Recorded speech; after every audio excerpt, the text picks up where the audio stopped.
معزز سامعین کرام السلام علیکم،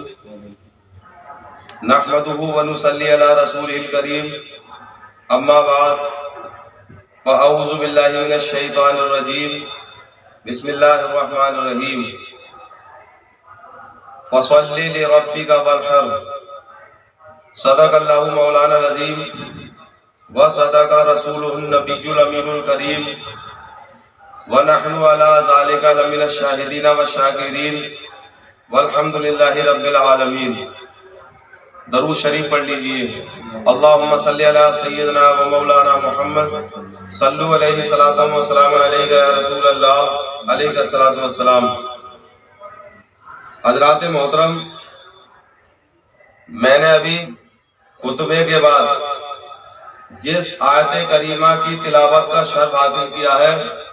اللہ تعالیٰ قرآن پاک میں ارشاد فرماتا ہے فَصَلِّ لِرَبِّكَ وَانْحَرْ، اے محبوب اپنے رب کے نام سے نماز پڑھیے اور قربانی کیجیے۔ یہ قرآن پاک کی وہ آیت ہے کہ جس سے عید الفطر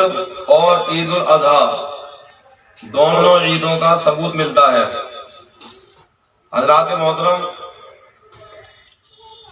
اللہ تعالیٰ کا ہزارہا شکر و احسان ہے کہ اس نے ہمیں اور آپ کو یہ دن دیکھنا نصیب فرمایا کہ رمضان شریف کے روزوں کے بعد یہ آج عید کا دن میسر ہوا۔ رمضان شریف وہ اللہ تعالیٰ کی عظیم نعمت ہے کہ جس کے بارے میں فرمایا گیا ہے کہ روزے پچھلی امتوں پر سب کے لیے فرض کیے گئے تھے، جیسا کہ اس امت پر بھی فرض کیے گئے ہیں۔ اور روزہ رکھنے سے آج کی سائنس اس بات پر تحقیق کی ہے، سائنس نے یہ بات بتائی ہے کہ انسان کے جسم میں جتنے بھی پرزے ہوتے ہیں، جتنے بھی جز ہوتے ہیں، جتنے بھی حصے ہوتے ہیں، انسان کے جسم کے ہر حصے کو سال میں لگ بھگ 1 مہینے آرام کرنے کی ضرورت ہوتی ہے، اور اس میں بھی کم سے کم 10 گھنٹے، کیونکہ انسان اگر روزے دار نہ ہو اور بالفرض اگر 1 گرام بھی کوئی چیز کھائے گا تو فوراً اس کے جسم کے پرزے اپنا کام کرنا شروع کر دیں گے۔ جب انسان اپنے منہ سے کوئی چیز کھاتا ہے تو وہ سیدھے اس کے گردوں میں بھی کام کرتی ہے، گردے بھی اپنی حرکت میں آ جاتے ہیں، دل بھی اپنی حرکت میں آ جاتا ہے، پھیپھڑے بھی اپنی حرکت میں آ جاتے ہیں، جس کو ہم لیور کہتے ہیں، کلیجی، وہ بھی اپنی حرکت میں آ جاتی ہے، جس کو ہم پتا کہتے ہیں وہ بھی اپنی حرکت میں آ جاتا ہے۔ غرض کہ انسان اگر روزے دار نہ ہو اور بالفرض اگر 1 گرام بھی چیز کھائے تو جس انسان کے جسم کا ہر حصہ اپنا کام کرنا شروع کر دیتا ہے۔ امریکہ کے ایک بہت بڑے سائنٹسٹ ہیں، انہوں نے یہ تحقیق کی، لوگوں میں یہ بات پھیلی، یہ بات مشہور ہوئی کہ میں نے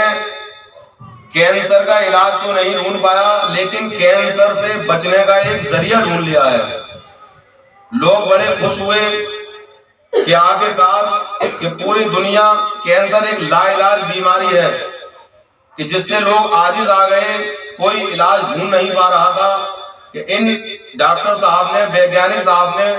کینسر کا علاج ڈھونڈ لیا۔ جب وہاں پہ پریس کانفرنس ہوئی، ان سے پوچھا گیا کہ تم نے کیا علاج ڈھونڈا ہے، تب انہوں نے بتایا کہ سال بھر میں کم سے کم 1 مہینہ اور دن بھر میں کم سے کم 10 گھنٹے انسان کسی بھی چیز کو نہ کھائے تو انسان کو زندہ رکھنے والے جو بیکٹیریا ہوتے ہیں وہ بھوک کی وجہ سے کینسر والے بیکٹیریا کو کھا جائیں گے۔ تو قربان جائیے ہمارے مصطفیٰ جان رحمت صلی اللہ علیہ وسلم پر اور ہمارے خدائے رحمان پر کہ اس نے ہمیں روزوں جیسی ایک عظیم نعمت کو عطا کیا، اور یہ وہ ایک نعمت ہے کہ انسان کے جسم میں ہزارہا بیماریاں ہوں، انسان صرف روزہ رکھ لے 99% بیماری روزے کی برکت سے دور ہو جاتی ہے۔ اسی لیے ہر مسلمان کو چاہیے جہاں تک ہو سکے کوشش کرے کہ اللہ کو راضی کرنے کے لیے روزے رکھے۔ میرے بھائیوں، میرے اسلامی نوجوانوں، یاد رکھو کہ اللہ تعالیٰ نے قرآن پاک میں جو آیت قرآن پاک میں فرمائی روزے کے متعلق، اس میں فرمایا اے لوگوں کہ اللہ نے تم پر روزے فرض کیے رمضان کے اس لیے کہ تم متقی اور پرہیزگار ہو جاؤ۔ تو اس سے پتہ یہ چلا کہ انسان کے جسم کی بیماریاں بھی دور ہوتی ہیں اور انسان کی روح کی بیماریاں بھی دور ہوتی ہیں۔ اگر انسان اللہ تعالیٰ کو راضی کرنے کے لیے، اللہ تعالیٰ کو خوش کرنے کے لیے روزے رکھتا ہے تو اس کی دین بھی، انسان کا دین بھی آباد ہو جاتا ہے، اس کی دنیا بھی آباد ہو جاتی ہے۔ اور جو لوگ اللہ تعالیٰ کے حکم پر عمل نہ کرتے ہوئے روزے نہیں رکھتے ہیں تو ان کے لیے جہنم کی بڑی بڑی وعیدیں آئی ہیں، جس میں ایک دنیاوی اعتبار سے یہ فرمایا گیا کہ اگر انسان صحیح سلامت ہے اور وہ روزہ نہیں رکھ رہا، اگر اسلامی حکومت ہو تو اسے قتل کر دیا جائے، کیونکہ ایک تو ہوتا ہے اللہ کی عبادت کرنا اور دوسرا ہوتا ہے اس عبادت کا احترام کرنا۔ اگر کوئی شخص کسی مجبوری کے تحت اگر روزے نہیں رکھ پا رہا ہے تو اسے چاہیے کہ وہ روزوں کا احترام کرے، اور روزوں کا احترام یہ ہے کہ روزوں کے دوران کھلم کھلا کوئی بھی چیز نہ کھائے نہ پیے۔ یہ فقہ حنفی کی کتابوں میں لکھا ہوا ہے، اور آپ دیکھیں کہ الحمدللہ ہم مسلمان ہیں، لیکن جو دوسرے دھرم کے لوگ ہیں ان کو بھی یہ بات معلوم ہے کہ مسلمانوں کا ایک عبادت کا مہینہ آتا ہے کہ جس میں انسان جھوٹ نہیں بولتا، غیبت نہیں کرتا، چغلی نہیں کرتا، نمازیں نہیں چھوڑتا، روزے نہیں چھوڑتا، غریبوں کا خیال رکھتا ہے، بے سہاروں کا خیال رکھتا ہے، محتاجوں کا خیال رکھتا ہے، لاچار اور مجبور لوگوں کا خیال رکھتا ہے، پڑوسیوں کا خیال رکھتا ہے، غرض کے اللہ کی ہر مخلوق کا خیال رکھتا ہے۔ تو میرے بھائیوں، میرے دوستوں، قرآن پاک پر عمل کریں، حدیث پاک پر عمل کریں، اللہ کا حکم مانیں اور رسول کا حکم مانیں۔ تو اس سے کوئی یہ نہ سمجھ لے کہ اللہ کے حکم سے اللہ کا فائدہ ہے، نہیں، ہرگز نہیں، بلکہ اللہ تعالیٰ نے قرآن میں اور رسول اللہ نے حدیث میں جو باتیں فرمائی ہیں ان باتوں سے صرف اور صرف اسی بندے کا فائدہ ہے۔ اگر پوری دنیا مل کر اللہ تعالیٰ کی عبادت کرے تو اللہ تعالیٰ کی شان میں ذرہ برابر بھی بڑھوتری نہیں ہو سکتی، اور اگر پوری دنیا مل کر اللہ تعالیٰ کی عبادت کرنا چھوڑ دے تو اللہ تعالیٰ کی شان میں ذرہ برابر بھی کمی نہیں آ سکتی۔ جو بھی کوئی عبادت کرتا ہے وہ اپنے ہی بھلے کو کرتا ہے، اپنے ہی فائدے کو کرتا ہے۔ اور قربان جائیے ہمارے مذہب اسلام پر کہ مذہب اسلام کی ایک ایک بات آج کے دور کے جو سائنس ہے، جو لوگ ہیں ویگیانک، انہوں نے جب ریسرچ کیا اسلام کی ایک ایک بات پر تو انہوں نے ایسی تحقیق کی کہ جس سے انسان کی آنکھیں کھلی کی کھلی رہ جاتی ہیں اور انسان تعجب میں پڑ جاتا ہے، سوچ میں پڑ جاتا ہے کہ جس چیز کو، جس علاج کو، جس بات کو ہم دوسری جگہ تلاش کر رہے تھے وہ تو ہمارے مذہب اسلام میں پہلے سے ہی موجود ہے۔ آج پوری دنیا، زیادہ تر آپ دیکھیں، یوگا کے لیے لوگوں کو پریرت کیا جاتا ہے، لوگوں کو ابھارا جاتا ہے، لوگوں کو تیار کیا جاتا ہے کہ لوگوں یوگا کرو، جس کو ہم اپنی انگلش بھاشا میں جم کہہ سکتے ہیں، اردو بھاشا میں کسرت کہہ سکتے ہیں۔ تو میرے مصطفیٰ جان رحمت صلی اللہ علیہ وسلم کے لائے ہوئے نبی آخر الزماں، گاڈ کے میسنجر جناب محمد رسول اللہ صلی اللہ علیہ وسلم کے لائے ہوئے اس دین پر کہ انہوں نے ہم پر 5 وقت کی نماز فرض کی۔ یہ 5 وقت کی نماز وہ ہے کہ جس کو ویگیانکوں نے ریسرچ کیا، جس پر ویگیانکوں نے تحقیق کی، انہوں نے پتہ لگایا کہ ایک انسان اگر دن بھر میں 5 نمازیں پڑھے تو اسے کسی جم میں جانے کی ضرورت نہیں پڑے گی۔ ایک انسان اگر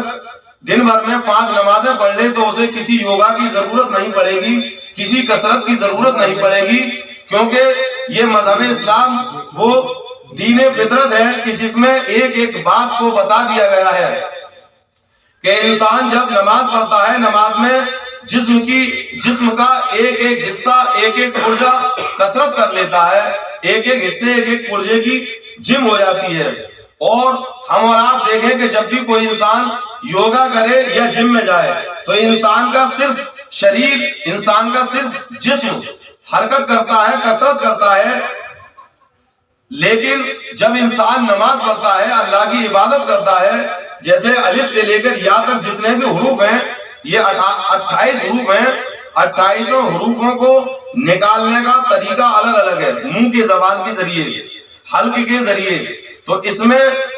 سارے منہ کی کثرت ہو جاتی ہے، زبان کی کثرت ہو جاتی ہے، حلق کی کثرت ہو جاتی ہے، سینے کی کثرت ہو جاتی ہے، پھیپھڑوں کی کثرت ہو جاتی ہے۔ یہ پروردگار عالم جو ساری کائنات کا بنانے والا ہے، ساری کائنات کا پالن ہار ہے، سارے برہمانڈ کا رچیتا ہے، ساری سرشٹی کا بنانے والا ہے، اس خدائے عز و جل نے ہمیں اور آپ کو مذہب اسلام دے کر اپنے پیارے آخری نبی آخر الزمان صلی اللہ علیہ وسلم کے ذریعے ایک ایسا دین عنایت فرما دیا کہ جس دین پر انسان عمل پیرا ہو جائے تو اس دین کے ذریعے انسان کو اس دنیا میں بھی کامیابی مل جائے گی اور انشاءاللہ آخرت میں بھی کامیابی مل جائے گی۔ جتنے بھی لوگ دنیا میں آئے ہیں سب لوگ حق کی تلاش میں رہتے ہیں کہ حق کہاں ہے، اپنے رب سے کیسے ملا جائے، اپنے ایشور سے کیسے ملا جائے، اپنے گاڈ تک کیسے پہنچا جائے۔ تو میرے بھائیوں، میرے دوستوں، یاد رکھو ایشور تک پہنچنے کے لیے، گاڈ تک پہنچنے کے لیے، اللہ تک پہنچنے کے لیے صرف اور صرف مذہب اسلام ہے، کیونکہ قرآن پاک میں فرما دیا گیا ان الدین عند اللہ الاسلام، دین صرف اور صرف اللہ کے نزدیک اسلام ہے، اس کے علاوہ کوئی بھی دین قبول نہیں کیا جائے گا۔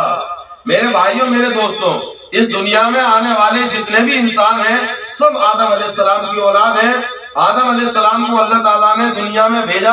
اور آدم علیہ السلام نے اپنے تمام اولاد کو یہی حکم دیا، یہی درس دیا کہ اے میرے بیٹوں، تمہیں جس نے پیدا کیا ہے وہ ایک اللہ ہے، جس نے تمہیں بنایا ہے وہ ایک ایشور ہے، جس نے تمہیں تخلیق کیا ہے، جس نے تمہاری بناوٹ بنائی ہے وہ ایک گاڈ ہے، لہذا اسی کی عبادت کرنا، اسی کی پوجا کرنا، اسی کی پرستش کرنا، اسی کی پریئر کرنا، اس کے علاوہ اگر تم کسی کو ماننے لگو گے